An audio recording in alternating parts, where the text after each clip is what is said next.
This is Shift the Question, Rethinking Brain Injury Recovery by Hannah Martinson. What's the first thing you do when you hit your head? You flinch, right? It's automatic. Your body recoils to protect you, to make sure that you're still safe and still in one piece. And then, if you're honest, you probably drop a swear word because no one expects that kind of impact during the middle of a normal day. But then what happens? You move on. Maybe it's a little tender the next day, maybe not. Most of the time, you don't even think about it again.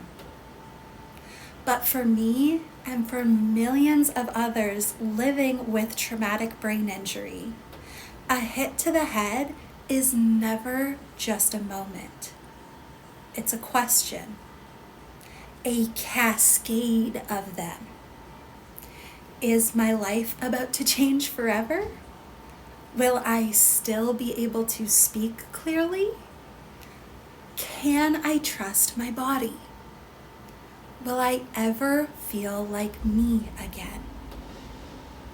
Questions that don't just pass through your mind, they take over your entire nervous system. Because what looks like a small bump can truly change everything. My injury happened at work. At the time, I was a professional dancer, singer, actress, coach, and trainer. My life moved fast. I was teaching classes, auditioning constantly, working multiple jobs, and building my very own business. And then, one ordinary afternoon, everything changed. I bent down to grab a bag for a client. And the next thing I remember, I had the worst migraine of my entire life. My glasses were completely crooked. I had a giant goose egg on the side of my head.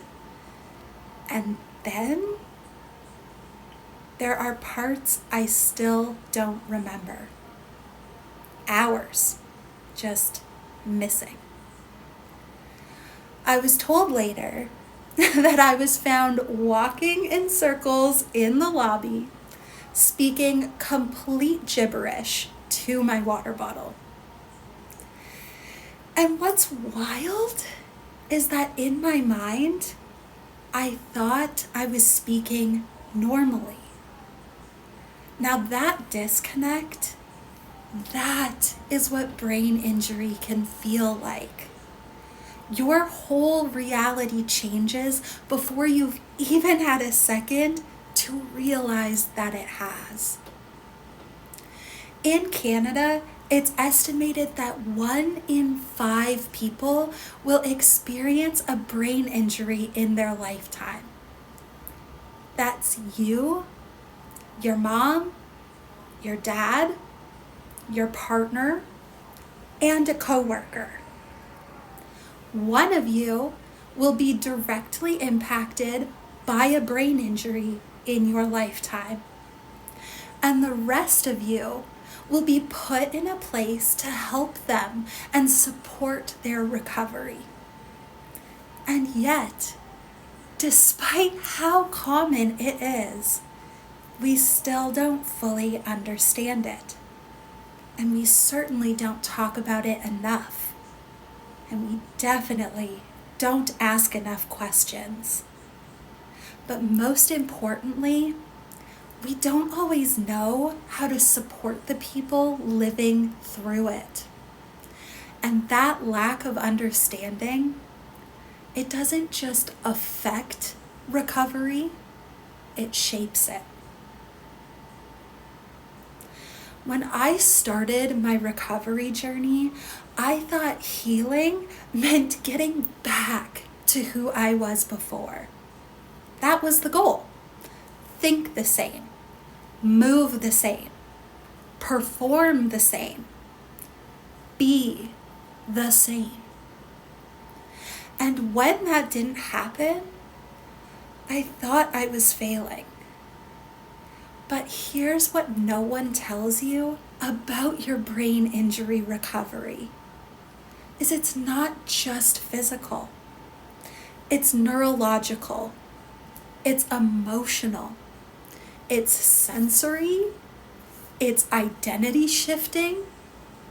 And yet, so many recovery approaches still focus on one thing. Fix what's broken. Push harder. Train harder. Get back to normal. But what if that's not the path?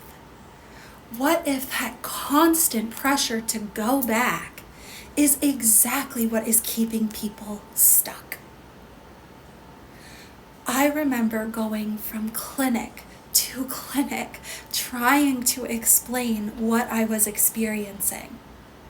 The dizziness, the blackouts, the incredible migraines, the light sensitivity and the sound sensitivity. And over again, I was met with environments that made my symptoms worse. Bright fluorescent lights, phones ringing off the hook, multiple TVs blasting, forms that I couldn't process, and high-pitched beeping sounds that triggered seizures. I had practitioners tell me to walk it off. I had doctors tell me that they couldn't help me and literally slam the door in my face. I had people imply that I was dramatic, lazy, clearly exaggerating. And all I could think was how many other people are experiencing this too. How many people are leaving appointments feeling more hopeless than when they walked in? Because when your brain is injured, your nervous system is already overwhelmed. And if the environment around you feels unsafe, your body doesn't focus on healing. It focuses on survival. And while everybody around me was trying to figure out what was happening to my brain, I was trying to figure out what was happening to me. Because there's something else that people don't talk enough about when it comes to brain injury. The blanks. Every single one of our stories has them. For me, there are pieces missing from the day my life changed. For others, it's the weeks after, the months after, sometimes even years after. And if you've experienced that kind of loss, you know how easy it is to get trapped there. The questions, the grief, the why can't I remember, the will I ever be me again. It can feel like standing in the middle of a life that no longer makes sense. And for a long time, I believed my life was over.